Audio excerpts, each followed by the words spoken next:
আজি যেতিয়া বক্সিঙৰ খেল হয়, যেতিয়া বক্সিং হৈ থাকে তেতিয়া আমি সকলোৱে আমি বক্স কৰি থাকোঁ। যেতিয়া জুডো খেল হয়, কাৰাটে খেল হয়, খেলৰ মাজতো আমি ইজনে সিজনকে আমি আক্ৰমণ কৰোঁ।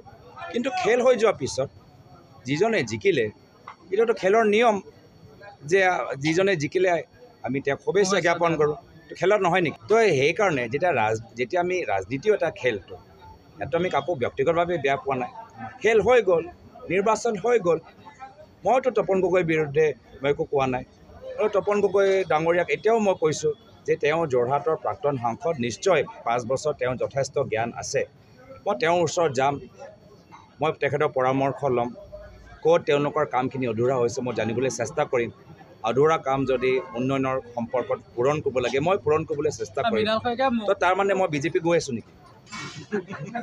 তাৰমানে মই বিজেপি গৈ আছোঁ নেকি?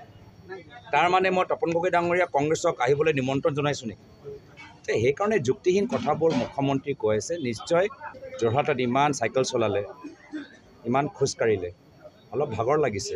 দাদা মৃণাল শইকীয়াই এটা কথা কৈছে, মুকলিকে কৈছে যে যোৰহাটত বহুত টকা পইচা একদম পানী গতিত খৰচ কৰিলে। আচলতে এইটোতো মাজুলী গ'লে গম পাই যাব, নামঘৰে 5,000 টকা বিলোৱা নাই নেকি? মাজুলী সত্ৰপীঠ মাজুলীত বিজেপি দলে এজন গেট চলোৱা মানুহক পঠাই পইচাই দি মানুহৰ ভোট কিনিবলৈ নেতৃত্ব দিছে। ভদ্ৰভাৱে যেতিয়া জিকি আছোঁ তেতিয়া মই অভদ্ৰ ব্যৱহাৰ কৰা মানে প্ৰয়োজনে নাই। ভদ্ৰভাৱে যেতিয়া ৰাইজৰ মই আশীৰ্বাদ পায়ে আছোঁ, মই কৰিবলগীয়া নাই। মোকতো ৰাইজৰ আশীৰ্বাদেই লাগে। মই ৰাজনীতিৰ কাৰোবাৰ প্ৰতিক্ৰিয়া দিবলৈ অহা নাই, মই ৰাইজৰ আশীৰ্বাদ পাবলৈ আহিছোঁ। ৰাইজৰ আশীৰ্বাদ তেতিয়াহে পাম যেতিয়া মোৰ কৰ্ম ভাল হ'ব। মই কৰ্ম কৰিবলৈ আহিছোঁ না। মই জনসাধাৰণক ধন্যবাদ জ্ঞাপন কৰিছোঁ।